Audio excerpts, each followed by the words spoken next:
الحمد لله نحمده ونستعينه ونستغفره ونؤمن به ونتوكل عليه ونعوذ بالله من شرور أنفسنا ومن سيئات أعمالنا من يهد الله فلا مضل له ومن يضلله فلا هادي له ونشهد أن لا إله إلا الله ونشهد أن سيدنا ومولانا محمدا عبده ورسوله أما بعد قال الله تبارك وتعالى في القرآن الكريم فأعوذ بالله من الشيطان الرجيم بسم الله الرحمن الرحيم إنا نحن نزلنا الذكر وإنا له لحافظون قال الله تبارك وتعالى في موضع آخر إنا عرضنا الأمانة على السماوات والأرض والجبال فأبين أن يحملنها وأشفقن منها وحملها الإنسان إنه كان ظلوما جهولا وقال تعالى لو أنزلنا هذا القرآن على جبل لرأيته خاشعا متصدعا من خشية الله صدق اللہ العظیم۔ عزیزان کرام، میں نے آپ کے سامنے قرآن کریم کی 3 جگہ سے آیت تلاوت فرمائی۔ اللہ تبارک تعالیٰ نے ان آیاتوں میں ایسے الفاظ سے انسانوں کو بتایا ہے کہ اس قرآن کی اہمیت بہت زیادہ جو اللہ کی طرف سے ہے ان آیات سے ظاہر ہوتی ہے۔ عزیزان کرام، یہ جو کہ مکتب کی ذمہ داری میں لیا ہوں اور اس میں محنت ہو رہی ہے، آپ سبھی لوگ دیکھ رہے ہیں کہ ہر سال کم سے کم 40-45 لڑکے پچھلی سال کے مقابلے میں بڑھ جاتے ہیں، تو یہ فکر بھی ہم ہی کو کرنا ہے۔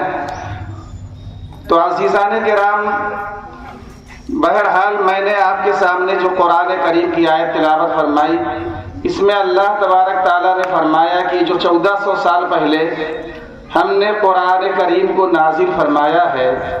اس کے محافظ ہم خود ہیں، یعنی انا نحن نزلنا الذکر، کہ ہم نے اس قرآن کریم کو دنیا میں بھیجا حضرت جبریل علیہ السلام کے بدست حضرت محمد صلی اللہ علیہ وسلم پر، اور حضرت محمد صلی اللہ علیہ وسلم کے ذریعے سے خطاب ہے قیامت تک آنے والے تمام انسانوں پر۔ تو اس قرآن کی حفاظت، اس قرآن کی ذمہ داری کا ذمہ میں لیتا ہوں، اور اللہ تبارک تعالیٰ جس چیز کا ذمہ لے لیتا ہے وہ چیز باقی رہتی ہے۔ آج تو دنیا اس حد تک پہنچ چکی ہے اپنے سائنس کے ذریعے سے کہ کچھ ایسے سیارے ہیں جس پہ وہ اپنی پہنچ بھی بنا لی ہے، ضروریات کی چیزیں نہ ہونے کی وجہ سے وہاں رک نہیں پا رہی ہے، نہیں تو انسان وہاں پر جا کر کے دوسری دھرتی پہ کہہ دیجئے یا دوسرے سیارے پہ جا کر کے وہاں پہ آبادی اب تک بسا چکا ہوتا، لیکن اللہ نے جینے کے لیے جو بہت ساری چیزیں دی ہیں، ہوا ہے، پانی ہے، آکسیجن ہے، بہت ساری چیزوں کی کھوج میں آج بھی لگے ہوئے ہیں۔ تو یہ جو اوپر ہم چھوٹے چھوٹے ستارے آدھی انچی کا دیکھ رہے ہیں چمکتا ہوا، یہ کئی لاکھ کی تعداد میں ہے۔ اس سورج کو جو ہم دیکھتے ہیں 1.5 فٹ کے دائرے میں ہے، یہ سورج انسان جس دھرتی پہ رہ رہا ہے، جس زمین پہ رہ رہا ہے، اس زمین سے لاکھوں گنا بڑا ہے۔ اور اسی طریقے سے کتنے سیارے ہیں، بہت سارے سیارے ایسے ہیں کہ جو ہماری نظروں سے اوجھل ہیں،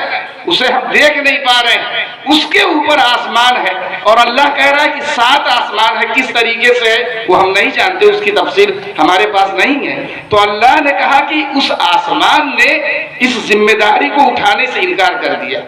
اور انسان ایک چھوٹا سا 6.25 فٹ کا اس بوجھ کو اپنے اوپر اٹھا لیا تو اللہ تبارک تعالیٰ بہت ہی اچھے انداز میں کہہ رہا ہے انہو کان ظلوما جہولا، وار جاہل واہ تو نے اسے اٹھا لیا۔ بہرحال یہ ہماری شان ہے، اس میں نہیں کہا گیا کہ ہم جاہل ہیں، بلکہ یہ بتایا گیا ہے کہ اس کی ذمہ داری کتنی بڑی ہے، اور الحمدللہ کسی نہ کسی طریقے سے اس ذمہ داری کو آج 1400 سال سے لوگ نبھا رہے ہیں،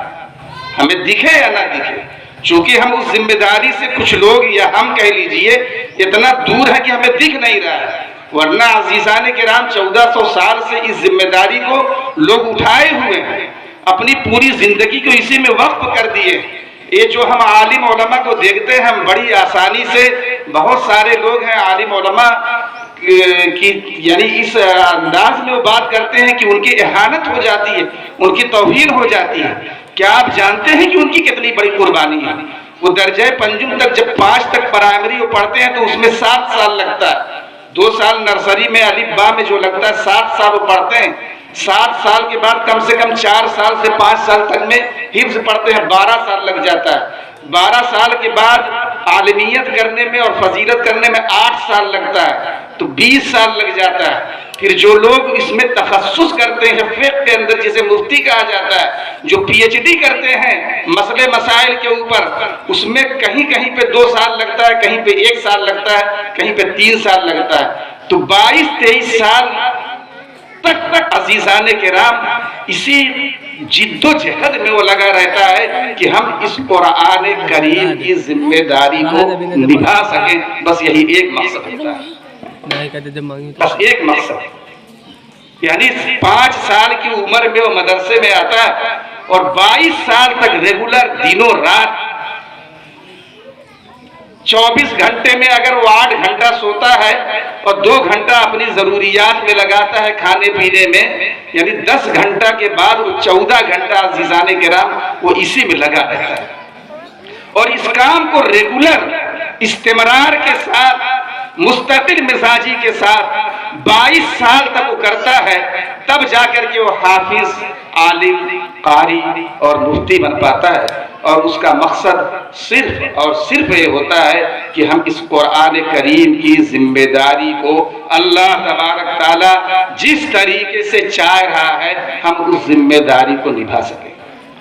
آپ کے سامنے مفتی احمد اللہ صاحب آئے، آپ لوگوں کو لگ رہا ہے کہ بڑی گاڑی سے الحمدللہ ایک شان و شوکت کے ساتھ آئے، یہ ہمیں صرف لگ رہا ہے، ان کی قربانی کیا ہے، ان کی فکر کیا ہے، ان کی جد و جہد کیا ہے، جب آپ قریب ہوں گے تب آپ کو دکھے گا۔ عزیزان کرام، اس دین کو پھیلانے کے لیے،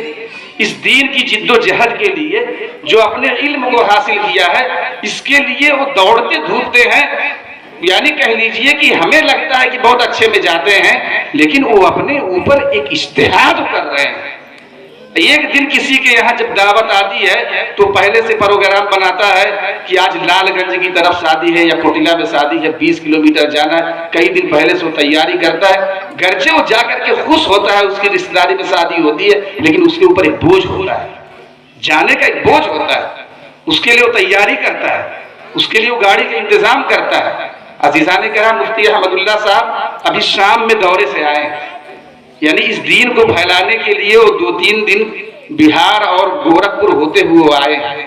اور انہوں نے ٹائم بھی نہیں بتایا کہ ہم کس ٹائم آپ آئیں گے۔ صبح میں انہوں نے بتایا ہے ہم 9:30 بجے کا پروگرام رکھے تھے، 9:30 سے پہلے یعنی 9 ہی بجے وہ آ گئے،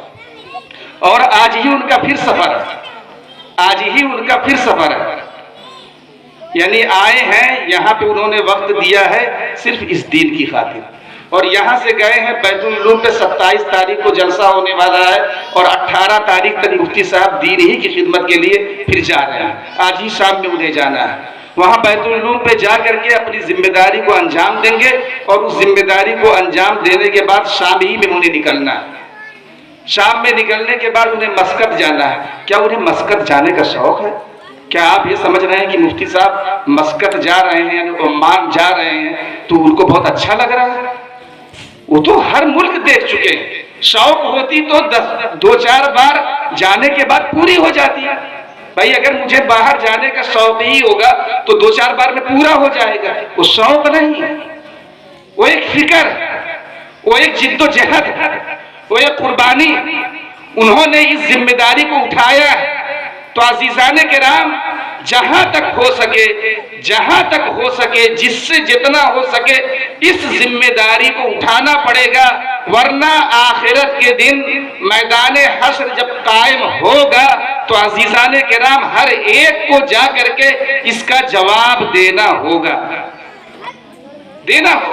ہم نہیں بچ پائیں گے۔ اللہ تبارک تعالیٰ کہہ رہا ہے کہ ہم چھوٹی سی چھوٹی چیزوں کا سوال کریں گے، یہاں تک کہ ہم نے جو تم کو وقت دیا، جو تمہیں عمر دی، ہم تمہارے ایک ایک سیکنڈ کا حساب کریں گے۔ اللہ کرے گا حساب، اللہ جھوٹا نہیں ہے۔ ہم دوسروں کے کہنے پہ کہ اللہ بہت غفور الرحیم ہے، ٹھیک ہے اللہ غفور الرحیم ہے، ہم کرنے کے بعد کہیں کہ اللہ غفور الرحیم ہے۔ عزیزان کرام، ہم اس غفلت میں اگر اپنی ہم زندگی گزار دیں گے تو اللہ ظالم نہیں ہے کہ جو دنوں رات محنت کرتا ہو، جو اس کی فکر کرتا ہو، جو قرآن کے بوجھ کو اٹھاتا ہو، جو اپنی نیند کو نیند نہ سمجھتا ہو، جو اپنی زندگی کو زندگی نہ سمجھتا ہو، اور ایک گھومتا ہوا انسان صرف اللہ کے اوپر امید لگا کر کے یہ کہے کہ ہم جنت میں جائیں گے، اللہ بہت غفور الرحیم ہے، اللہ رحمان ہے، اللہ رحیم ہے، اللہ ہمیں وہاں چھوڑ دے گا، تو اللہ رحیم نہیں بلکہ اللہ ظالم ہو جائے گا۔ کہ ایک عیاشی کرنے والا، ایک دنوں رات گھومنے والا، ایک غلط جگہوں پہ پیسہ خرچ کرنے والا، ایک شراب پینے والا، اور ایک اللہ کی نافرمانی کرنے والا، اور ایک اللہ کے لیے پوری زندگی وقف کرنے والا، دونوں کا حساب ہم برابر کرتے تو یہ ظلم نہیں ہوا؟ آپ لوگ بتائیے کہ ظلم ہوا کہ نہیں ہوا؟ بھائی ظلم ہوا کہ نہیں ایک کے اوپر، کہ جو پوری زندگی اللہ کے لیے لگا رہا، جو اپنی زندگی کو قربان کرتا رہا، جو اپنی زندگی کو وقف کرتا رہا، اور ایک آدمی دنوں رات پیسہ کما کر کے عیاشی کرتا رہا، اور دونوں کا حشر اللہ تبارک تعالیٰ ایک جیسا کر دے۔ ایک عورت دنوں رات یعنی اللہ کی باتوں کو لے کر کے وہ فکر مند رہتی ہو، وہ تسبیحات پڑھتی ہو، وہ دین کی کتاب پڑھتی ہو، اور وہ 5 وقت کی نماز پڑھتی ہو، وہ رات میں تہجد پڑھتی ہو، وہ اپنے بچوں کی فکر کے لیے اپنے بچوں کو 3-4 گھنٹے کا وقت دیتی ہو، وہ اپنے خالی اوقات میں اللہ کرتی ہو، اور اپنے 4 بچوں کی پرورش کرتی ہو، اور اپنے شوہر کی بہترین خدمت کرتی ہو، اگر اس کے ساتھ سسر ہے تو اس کے ساتھ بھی اچھا برتاؤ کرتی ہو، اور ایک عورت دنوں رات بیٹھ کر کے سیریل دیکھتی ہو، اپنے بچوں سے بے فکر ہو، اس کے بچے اس دنیا کی ہوا میں بہہ جائیں، اس کے بچوں کی تربیت خراب ہو جائے، اس کے بچے آوارہ ہو جائیں، اس کے بچے اس دین کو چھوڑ کر کے اس دنیا میں اس لغو میں ڈوب جائیں، تو اللہ تبارک تعالیٰ اس ایک عورت کا جو دنوں رات فکر کرتی ہو، اور جو دنوں رات ایک دوسری عورت سیریل دیکھتی ہو، فلمیں دیکھتی ہو، دین سے غافل ہو، تو کیا اللہ تبارک تعالیٰ ان دونوں کا حساب و کتاب ایک جیسا کرے گا؟ ایک جیسا کرے گا؟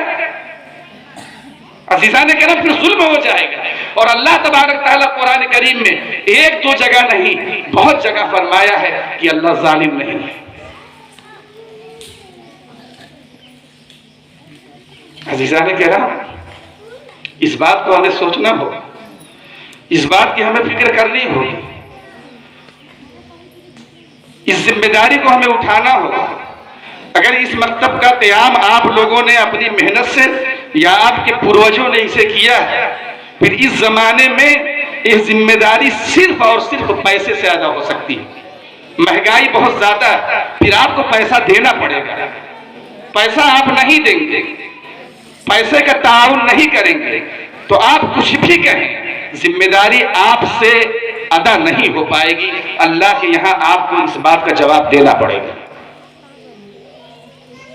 اس مدرسے کا اگر خرچ 60,000 روپیہ ہے، 65,000 روپیہ ہے، اور اس مدرسے میں ہم نے بچوں کے اوپر جو فیس لگائی ہے اس سے 35-36,000 روپیہ اگر آتا ہے، اور 25 سے 30,000 روپیہ کم پڑتا ہے، تو اس 25 سے 30,000 میں ہر ایک کو شریک ہونا پڑے گا۔ چونکہ اللہ نے اتنا دماغ اتنا ذہن دیا ہے کہ آپ سمجھ رہے ہیں، میں صرف اس لیے کہہ رہا ہوں تاکہ آپ کے اندر ایک جذبہ پیدا ہو۔ اس جذبات کے لوگ ہیں، اسی میں بیٹھے ہوئے ہیں، دے رہے ہیں۔ 5 سال سے میں اپنے جیب سے اسے نہیں چلا رہا ہوں، دینے والے دے رہے ہیں، لیکن میں بار بار اس لیے کہتا ہوں کہ آپ کی بھی ذمہ داری ہے، جو لوگ نہیں دے رہے ہیں، جو اس کی فکر نہیں کر رہے ہیں، جو یہ ذمہ داری قرآن کریم کی اللہ نے انسانوں کے اوپر ڈالی ہے اور اسی کے اوپر یہ محنت ہو رہی ہے۔ 6 اساتذہ کرام محنت و مشقت کے ساتھ لگے ہوئے ہیں، خاص طور سے جو حفظ کے استاد ہیں وہ صبح فجر کے پہلے سے لے کر کے، یعنی فجر سے لے کر کے رات کو 10 ساڑھے 10 تک اپنے آپ کو اس میں کھپاتے ہیں۔ آپ کے بچے کو سنوارنے میں جو اپنا قیمتی وقت وہ دے رہے ہیں۔ عزیزان کرام، آج پیسہ کمانا بہت زیادہ کٹھن نہیں ہے، مسئلہ یہ ہے کہ لوگ کماتے نہیں۔ پیسہ کمانا بہت زیادہ کٹھن نہیں ہے، تو وہ جو حفظ 8,000 میں پڑھا رہے ہیں ان کے لیے بھی 15,000 کمانا کوئی بہت کٹھن نہیں ہے۔ وہ بھی ویزا لگا کر کے باہر جا سکتے ہیں، وہ بھی جا کر کے مزدوری کر سکتے ہیں۔ اللہ جب ان سے قرآن کریم حفظ کروا دیا، اتنی بڑی ذمہ داری وہ لے لیے ہیں، تو وہ بھی ڈرائیونگ سیکھ سکتے ہیں، وہ بھی لائسنس بنوا سکتے ہیں، وہ بھی باہر جا کر کے 1,800 2,000 ریال کما سکتے ہیں، یعنی انڈیا کا 40,000 روپے وہ بھی کما سکتے ہیں، جیسا کہ عموماً ہمارے گاؤں میں بچے کما رہے ہیں، وہ بھی کما سکتے ہیں۔ لیکن یہ ان کی مہربانی ہے۔ یہ جو میں آپ کے سامنے آیت پڑھا ہوں، اس آیت کے تحت انہوں نے اپنے آپ کو ڈھال لیا ہے، انہوں نے اس کو اپنے اوپر لاگو کر لیا ہے۔ تو عزیزان کرام، یہ جو ہم آپ لوگوں کے اندر یہ بات ڈال رہے ہیں، یہ ہم اس لیے ڈال رہے ہیں کہ آپ کا بھی ذہن اپنا بنانا پڑے گا۔ میں شکایتی انداز میں کبھی نہیں کرتا ہوں، الحمدللہ میرا مزاج ہے کہ میں کبھی کسی کی شکایت نہیں کرتا ہوں۔ ممبئی کا چندہ میں بند کر دیا تھا 2019 سے لے کر کے 22 تک، خود بمبئی والوں نے پیشکش کی، جو لوگ بمبئی رہتے ہیں ان کا بھی احسان ہے، انہوں نے کہا نہیں نہ بند کریے، ٹھیک ہے آپ پورا کر لے رہے ہیں، کہیں نہ کہیں سے پھر بھی کریے، ہم محروم ہو جائیں گے۔ ہم اگر 10,000 روپے سالانہ دے رہے تھے تو یہ اللہ کا احسان تھا کہ کوئی آتا تھا، یہ غفلت ہے انسانی کی، نہیں آتا تو نہیں دے پاتے ہیں، یہ ان لوگوں کے الفاظ ہیں کہ جب کوئی آئے گا تو ہم انشاءاللہ دیں گے۔ اور اس کام کے لیے حافظ کلام صاحب برکات بھائی وہاں پہ محنت کیے، چچا کہ ہماری عمر 71 سال ہو گئی ہے، اب وہ کوئی نوجوان نہیں، کسی نوجوان کو آگے ہونا ہوگا، اس کے لیے 2 بار گئے ہیں، ٹھیک ہے اس میں کچھ ان کا اپنا بھی کام رہا ہوگا، لیکن اس کام کے لیے وہ 2 بار گئے ہیں، لوگوں سے ملاقات کی ہے، لوگوں نے اپنے جذبات کو ظاہر کیا، اور وہاں سے جا کر کے لوگ لکھائے ہیں، جس حساب سے لکھائے ہیں کم سے کم 2 لاکھ روپے آ جائے گا، 65,000 یا 67,000 کتنا آ بھی گئے یہاں پہ لکھا ہوا ہے۔ تو عزیزان کرام، لوگ اپنی ذمہ داری کو نبھا رہے ہیں، تو میرا کہنے کا خلاصہ یہ ہے کہ اس ذمہ داری کو ہر ایک کو نبھانا ہوگا، نہ زیادہ دیجئے، 50 روپے بھیج دیجئے نا۔ ایک لڑکا یہاں پہ ہے، شاہد چچا کا لڑکا ہے، کیا نام ہے اس کا، راشد، اور راشد وہاں پہ ایک ڈبہ بنایا ہوا ہے، یعنی اس مدرسے کی فکر میں ممبئی میں ایک ڈبہ بنایا ہوا ہے، اس کے گھر کا خرچ بھی بہت زیادہ ہے۔ میں اس لیے بتا رہا ہوں کہ کچھ صدقے ایسے وہ چوری چپکے سے دیتا ہے، لیکن میں آپ لوگوں کے سامنے اس لیے کہہ رہا ہوں کہ ایسا ذہن بنے۔ کچھ صدقات ایسے ہوتے ہیں کہ حدیث میں آیا ہے کہ اعلانیہ دینا یہ اور زیادہ ثواب ہے، اور خاص طور سے مدرسے میں اگر لوگ دیکھا دے تو یہ اور زیادہ ثواب، اس لیے کہ یہاں پہ ضرورت ہے، بھائی ضرورت ہے۔ تو وہاں پہ ڈبہ بنایا ہوا ہے، دن بھر گاڑی چلاتا ہے، اس کے بچے ہیں، اس کے ماں باپ ہیں، اس کے ابو بیمار رہتے ہیں، 2 ہی 3 گھنٹہ گاڑی چلاتے ہیں، وہ لا کر کے ڈبہ میں 25-50 وہ ڈالتا ہے، کمانے کے بعد وہ ڈالتا ہے، اور 2 سے 3 مہینہ گزرتا ہے، پھر مدرسے کے ذمہ دار میں ذمہ دار ہوں، مجھ سے وہ بات کرتا ہے، اور حافظ جی کے اکاؤنٹ میں اسے وہ 1500 1200 1600 3600 2400 اس طریقے سے سال بھر کم سے کم 2 سے 3 بار 4 بار وہ بھیجتا ہے۔ یہ فکر ہے اس کی، یہ مکتب سے لگاؤ۔ اللہ تبارک تعالیٰ ایسے لگاؤ والوں کے گھر میں انشاءاللہ کبھی ایسا بچہ پیدا کرے گا جو اس دین کا کام کو کریں گے۔ اگر ہم زندگی گزار لیے، ہم حافظ عالم نہ بنے، تو عزیزان کرام جب ہماری فکر ہوگی تو اللہ ہماری نسلوں میں کوئی مفتی احمد اللہ پیدا کرے گا، وہ اس بات پہ قادر ہے، پیدا کرے گا وہ۔ ہم اپنے بچوں پہ فکر کریں کہ ہو سکتا ہے ہم اپنے بچوں کو نہ پڑھا پائیں، اللہ تبارک تعالی ہماری اس فکر کو دیکھ کر کے ہمارے پوتوں کے اندر کسی کو لے کر کے آئے گا۔ تو عزیزان کرام، کہنے کا خلاصہ یہ ہے کہ ہم اس مکتب کی فکر کریں، اور یہ جو قرآن کریم پڑھایا جا رہا ہے، جو مکتب آپ کا چل رہا ہے، اور یہاں پہ جو دینی تعلیم دی جا رہی ہے، جو مکتب الحمدللہ 5 تک اچھے انداز سے اچھے طریقے سے چل رہا ہے، وہ آپ لوگوں کے تعاون سے۔ آپ لوگوں کو 2 تعاون کرنا ہے، ایک تو جو میں پیسے کے لیے کہہ رہا ہوں وہ تعاون تو کرنا ہی، لیکن وہ تعاون ایسا ہے کہ اگر آپ نہیں بھی کر پائیں گے تو انشاءاللہ وہ کہیں نہ کہیں سے پورا ہو جائے گا۔ لیکن دوسرا تعاون یہ ہے، خاص طور سے میں اپنی ماؤں اور بہنوں سے کہنا چاہوں گا کہ وہ اپنے بچوں کو مکتب میں بھیجیں، یہ بہت بڑا تعاون ہے۔ عزیزان کرام، جب گاؤں کے مکتب کے حالات اچھے نہیں تھے، جب آپ اللہ کے یہاں حساب دیں گے تو جب حالات اچھے نہیں تھے، اس وقت اگر آپ نے اپنے بچوں کو نہیں بھیجا تب تو ہو سکتا ہے کہ اللہ سوال نہ کرے، اس لیے کہ بھائی گاؤں کے مکتب میں کوئی ذمہ داری ایسی اٹھایا نہیں ہے کہ تعلیم بہت اچھی ہو رہی ہے، اور کوئی بھی ماں باپ ہوں گے یا دادی دادا ہوں گے تو اپنے بچوں کی تعلیم کو خراب نہیں کریں گے۔ تو ظاہر سی بات ہے کہ تعلیم اچھی نہیں ہوگی، پھر ان کی مجبوری ہے کہ وہ کہیں نہ کہیں پڑھائیں۔ لیکن عزیزان کرام، اگر تعلیم اچھی یہاں پہ دی جا رہی ہے اور آپ کے بچوں کا معیار باہر کی تعلیم کے معیار کے لگ بھگ برابر ہے یا اس سے اچھا ہے، تو پھر آپ سے اللہ تبارک تعالیٰ کے یہاں اس بات کا بھی سوال ہوگا کہ یہ دینی مدرسہ، دینی مکتب آپ کو کیوں نہیں اچھا لگ رہا تھا؟ کون سی وہ چیز تھی کہ جو آپ کے بچے کو یہاں سے ہٹا کر کے دوسری جگہ لے کر کے گئی؟ اللہ پوچھے گا اللہ۔ تو اس لیے عزیزان کرام ضرورت اس بات کی ہے کہ اپنے بچوں کو 5 تک یہاں پڑھائیں۔ ہاں، فرض نہیں ہے، اگر آپ اپنے کسی بچے کو یہ سوچ رہے ہیں کہ ہم اسے دنیاوی کوئی ایسی تعلیم دیں گے، اسلامی ماحول ہم گھر میں دے دیں گے، اسے ہم قرآن گھر میں پڑھا دیں گے، ہم اپنے بچے کو کچھ ایسی فیلڈ میں لے کے آنا چاہ رہے ہیں کہ اگر شروع ہی سے وہ انگلش پڑھے گا تو جا کر کے اس چیز کو حاصل کر سکتا ہے، نیت آپ کی اچھی ہے، پھر آپ وہاں پہ ڈالیں گے تو گنہگار نہیں ہوں گے۔ لیکن دیکھی دیکھا لوگوں کی نقل میں اپنے دکھلاوے کے لیے اپنی جیٹھانی اور دیورانی کے بچوں کو دیکھ کر کے اس کمپٹیشن میں اگر آپ اپنے بچوں کو دینی تعلیم سے دور کر رہے ہیں، دنیاوی تعلیم کے اندر گھسیڑ رہے ہیں، اسے وہاں بھیج رہے ہیں،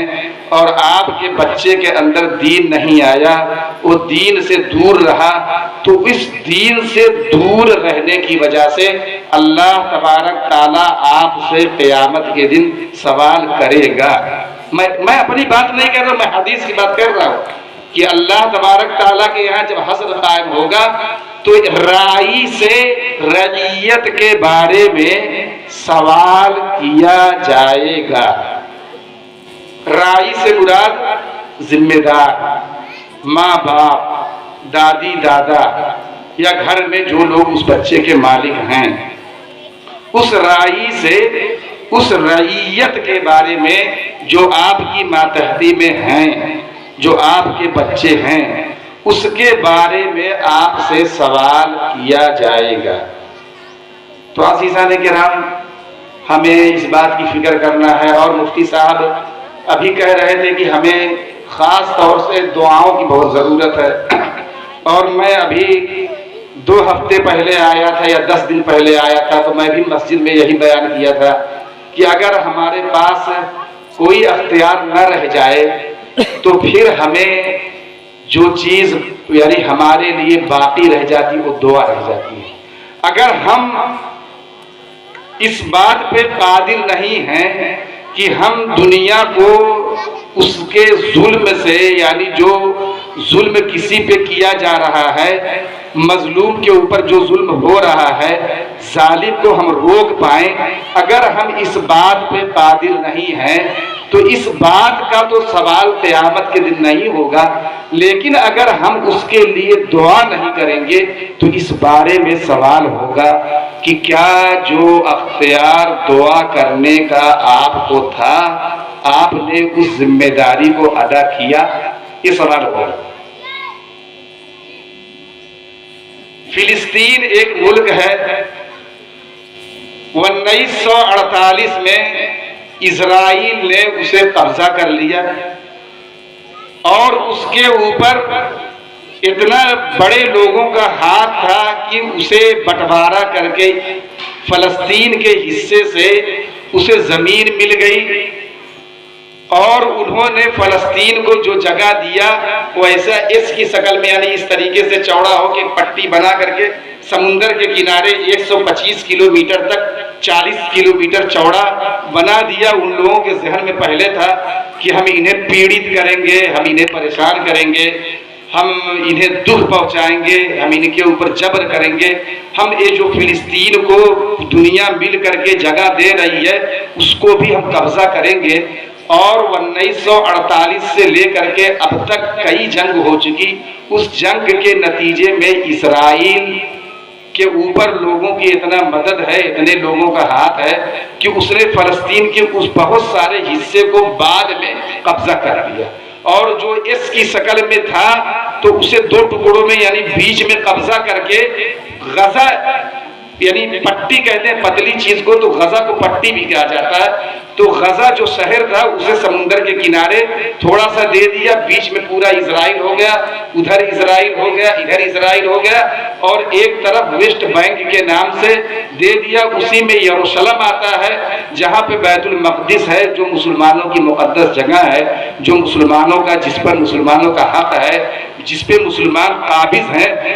تو یروشلم کے کچھ حصے کو کہ بھائی اس پہ مسلمان بھی دعویٰ کر رہے ہیں، یہودی بھی دعویٰ کر رہے ہیں، عیسائی بھی دعویٰ کر رہے ہیں، تو اسے اقوام متحدہ کے سپرد کر دیا جائے۔ یہاں پہ اقوام متحدہ کے لوگ ہوں گے، اقوام متحدہ کی فورس ہوگی، یہاں پہ اسرائیلیوں کا نہ قبضہ ہوگا نہ فلسطین کو دیا جائے گا۔ مسجد جو ہے اس میں لوگوں کو نماز پڑھنے کی اجازت دی جائے گی، تو اسے اقوام متحدہ کے سپرد کر دیا گیا۔ لیکن اسرائیل جو ظالم حکومت ہے، گھما پھرا کر کے دیکھا جائے تو قانونی حساب سے تو اقوام متحدہ کا ہے، لیکن دیکھنے کے اعتبار سے اس پہ بھی یہ اسرائیل ہی قابض ہے۔ جب چاہتا ہے مسلمانوں کو نماز پڑھنے دیتا ہے، جب چاہتا ہے نہیں پڑھنے دیتا ہے۔ اور آج عزیزان کرام فلسطین کا وہ حال ہے کہ میرا اپنا اندازہ ہے کہ جب سے دنیا قائم ہوئی ہے آج تک جس طریقے سے اسرائیل فلسطین کے اوپر ظلم کر رہا ہے، ایسا ظلم کبھی ہوا نہیں تھا۔ اس کے بعد ہو جائے الگ بات ہے، میں مسجد میں بھی یہی بات بتایا تھا، جس طریقے کا ظلم اسرائیل کر رہا ہے اور اس کے ساتھ بڑی طاقت ہونے کی وجہ سے لوگوں کے اندر جو انسانیت ہے، ایک تنظیم یہاں پہ ہے دنیا کے اندر انسانی حقوق کی جو تنظیم ہے، جو پوری دنیا کے اوپر لاگو ہے، جس میں ملکوں کا، یعنی دنیا کے تمام ملکوں کا پیسہ انویسٹ ہوتا ہے، اس میں بڑے بڑے عہدے پر لوگ بیٹھے ہوئے ہیں، اسی سے متعلق WHO ہے، یعنی ایک سنگٹھن ہے دنیا میں جو لوگوں کا علاج کرتا ہے کہ جب کوئی آپدہ آئے گی تو اس میں ہم اتریں گے۔ تو عزیزان کرام اسرائیل اس وقت اتنا ظلم کر رہا ہے کہ نہ اس میں WHO کچھ کر پا رہا ہے، نہ انسانی حقوق کی جو تنظیم ہے وہ کچھ کر پا رہی ہے۔ اقوام متحدہ کو تو اسرائیل نے یہاں تک کہہ دیا کہ ہم تمہارا ویزا اسرائیل میں بند کر دیں گے،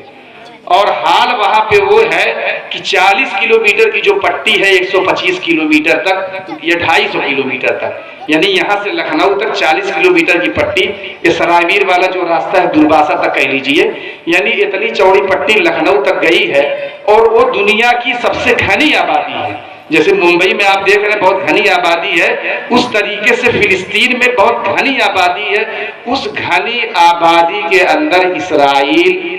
ڈیلی رات اور دن ملا کر کے 800 سے 900 میزائل اس پہ ڈیلی گرا رہا ہے. اور دنیا اس طریقے سے ظالم ہو گئی ہے کہ یہ جو بات ہم کہہ رہے ہیں بہت سارے ملک میں اس بات کے کہنے کی اجازت بھی نہیں ہے. ایک کہہ لیجئے کہ اس سمے، اس وقت، اس زمانے میں انسانیت گویا کی مردار ہو چکی ہے، سڑ چکی ہے. انسانیت کے اندر سے بدبو آ رہی ہے. کل کسی کانگریس کی ایک نیتا ہے، انہوں نے مدھیہ پردیش میں 3 منٹ کا مون رکھ دیا کہ بھائی یہ ہماری سبھا چل رہی ہے، ہم 3 منٹ خاموش رہیں گے جو فلسطینیوں کے اوپر ظلم ہو رہا ہے. ہماری حکومت بھی فلسطینیوں کے خلاف نہیں ہے. جو حماس وہاں کی تنظیم ہے جو غزہ پہ حکومت کر رہی ہے، وہ الیکشن دورہ آئی ہے، وہ ظالم نہیں ہے، وہ دہشت گرد نہیں ہے. لیکن حالات ایسے بن گئے ہیں کہ لوگ اسے دہشت گرد کہہ رہے ہیں اور جو اسے اچھا کہہ رہا ہے اس کو دہشت گرد ثابت کیا جا رہا ہے. یہ اسلام کے ماننے والے وہاں پہ زیادہ لوگ ہیں، کچھ ہی دوسرے مذہب کے لوگ ہیں. تو وہاں پہ حماس پیڑت تھا ان لوگوں سے. 2006 میں ان لوگوں کی حکومت آئی ہے. 2006 سے لے کر کے اسرائیل ایسا نہیں کہ ابھی بمباری کر رہا ہے، اس وقت زیادہ کر رہا ہے. گاہے بگاہے وہ ہر وقت کی یہاں پہ آتنکوادی ہے، یہاں پہ یہ ہے، وہ پبلک کے اوپر بم گراتا رہا. بھائی حماس کے پاس نہ کوئی ڈیفنس طاقت ہے. ٹھیک ہے اس کو کہیں سے سپورٹ مل رہا ہوگا، دنیا کہہ رہی مل رہا ہوگا. بھائی بغیر سپورٹ کے حماس اتنا مضبوط نہیں ہوگی، میں مانتا ہوں. لیکن حماس کی وہ مجبوری تھی جو اس نے اسرائیل کے اوپر حملہ کیا. جب وہ دیکھ رہے تھے کہ ہم کسی اسرائیل سے کچھ کہہ رہے ہیں تو اسرائیل ہمیں پکڑ لے جا رہے ہیں، ہمیں جیل میں ڈال دے رہے ہیں. آج بھی اسرائیل کے جیل میں 7000 فلسطینی قید ہیں، یعنی اس ملک سے پکڑ کر کے لے جا کے اپنے ملک میں اسے بند کر دیے ہیں. تو حماس مجبور ہو کر کے، جیسے جب ایک آدمی کے اوپر بہت ظلم ہوتا ہے، بہت ظلم ہوتا ہے، تو وہ ایک بیگ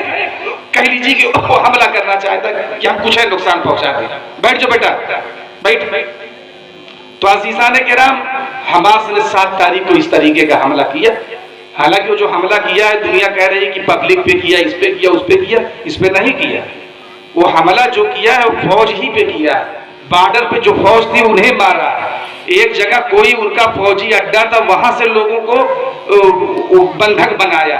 ہاں ایک جگہ پروگرام ہو رہا تھا، اس پروگرام میں سے بھی کچھ لوگوں کو پکڑا جس میں وہاں پہ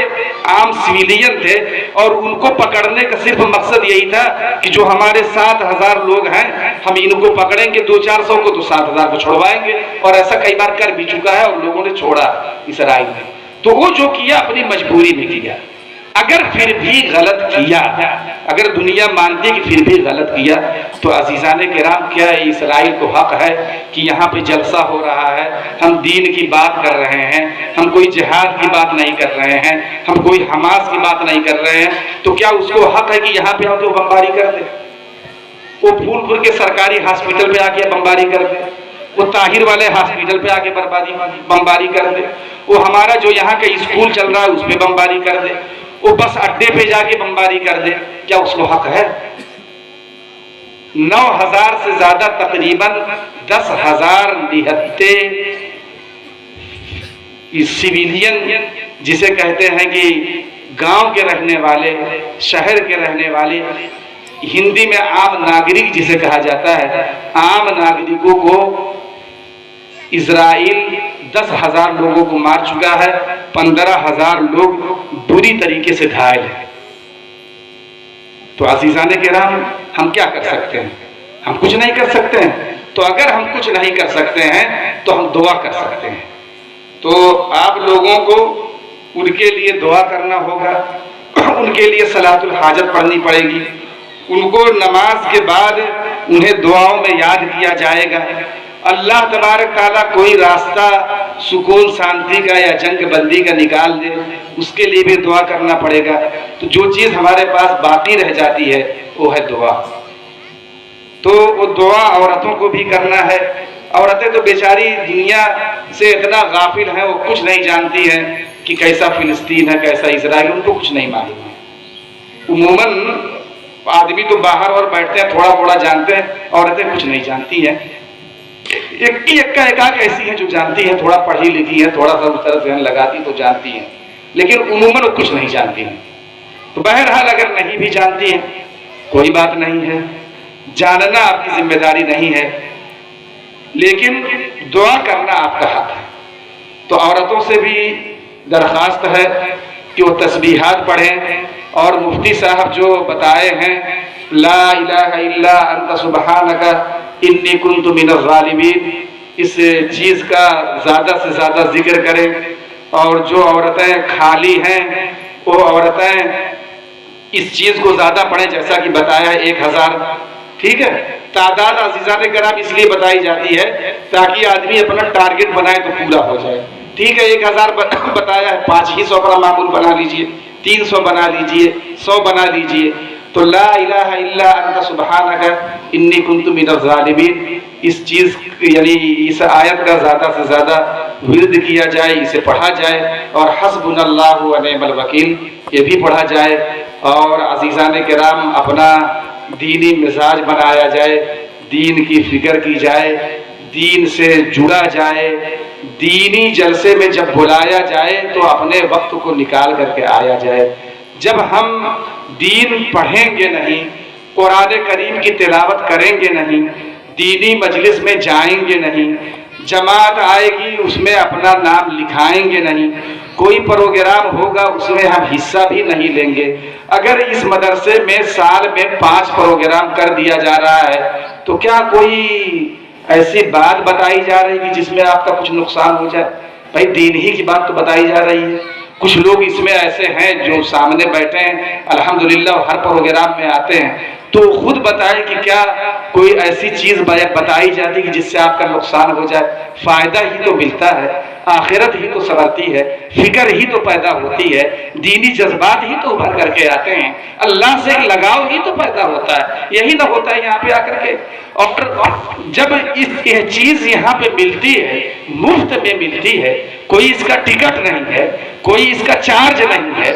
کوئی آپ کے اوپر زور و زبردستی نہیں کہ کتنا دیر بیٹھنا ہے. آپ آئے ہیں 2 گھنٹے کا پروگرام ہے، آپ کو اختیار ہے کہ آپ آدھے گھنٹے میں بھی جا سکتے ہیں، آپ کو اختیار ہے کہ آپ 1 گھنٹے میں بھی جا سکتے ہیں، پھر بھی آپ اس چیز سے غافل ہیں. گاؤں میں اعلان کروایا جا رہا ہے، لوگوں کو بلایا جا رہا ہے، دین کی طرف کھینچا جا رہا ہے، لیکن آپ ہیں کہ چھوڑا کر کے بھاگنے کی کوشش کر رہے ہیں. گاؤں میں کون سا کام ہے، کون سی فیکٹری ہے، کون سی مشین چل رہی ہے، کون سا آپ کا کاروبار خراب ہو رہا ہے؟ آپ بیٹھ کر کے گپا ہی تو لگا رہے ہوں گے. بھائی کیا کر رہے ہوں گے؟ ابھی گاؤں میں جب دعوت ہوتی ہے اور پورے گاؤں کی دعوت دے دی جاتی ہے تو 200-250 لوگوں کو میں اپنے گاؤں دیکھتا ہوں. تو اس سے حاصل ہوا، اس سے سمجھ میں آیا کہ گاؤں میں 200-250 افراد ایسے ہیں جو خالی، ان کے پاس کوئی کام نہیں ہے، ان کی کوئی مشغولیت نہیں ہے، نہ وہ کھیتی کر رہے ہیں، نہ وہ ایک پیسے کی فکر کر رہے ہیں، نہ انہیں کمانے سے مطلب ہے. کوئی ایسا لاچار ہے کہ وہ مانگنے پہ مجبور ہے، کوئی ایسا ہے کہ اس کے بچے کما رہے ہیں، کوئی ایسا نوجوان ہے کہ اس کا باپ کما رہا ہے، اس پہ وہ عیاشی کر رہے ہیں. عزیزان کرام، کیا آپ کو اس بات کی فکر نہیں ہے کہ دین کا پروگرام ہو رہا ہے، علماء کرام آ رہے ہیں، ہمارے گاؤں کی جو ذمہ داری مدرسے کو لیے ہیں لکھنؤ سے چل کر کے وہاں سے آئے ہیں، دین کی کچھ بات کریں گے، دین کی کچھ باتیں بتائیں گے، علماء کرام کی مجلس ہوگی، مفتی احمد اللہ صاحب آئیں گے، کچھ اچھی ہی بات بتائیں گے. تو کیا آپ کو اس بات کی طرف توجہ نہیں ہو رہی ہے کہ ہم چلے تھوڑا سا اپنا وقت دے دیں؟ عزیزان کرام، یہ اس بات کی علامت ہے کہ اللہ تبارک تعالیٰ قرآن کریم میں نہیں حدیث میں آتا ہے کہ اللہ کے رسول صلی اللہ علیہ وسلم فرماتے ہیں کہ جب انسان ایک گناہ کرتا ہے تو اللہ تبارک تعالیٰ جو اس کا پاؤ بھر کا یا 150-200 گرام کا دل ہے، قلب ہے، اس قلب پہ، اس دل پہ اللہ تبارک تعالیٰ ایک سیاہ نقطہ لگا دیتا ہے. جیسے ہمارے گھر وائٹ بلب جب ہوتا ہے